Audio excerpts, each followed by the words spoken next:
தாயிப் நகரத்து வீதியிலே எங்கள் தாஹா ரசூல் நபி நடக்கையிலே பாவிகள் செய்த கொடுமையினை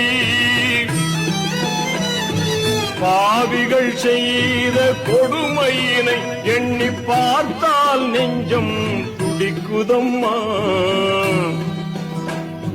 கண்கள் கண்ணீரை வடிக்குதம்மா, கண்கள் கண்ணீரை வடிக்குதம்மா.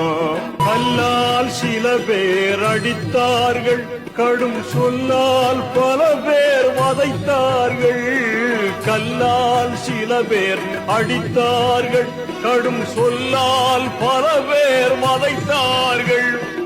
எல்லா துயரத்தையும் சகித்தார் நபி, அல்லாஹ் ஒருவனென்றே உரைத்தார்.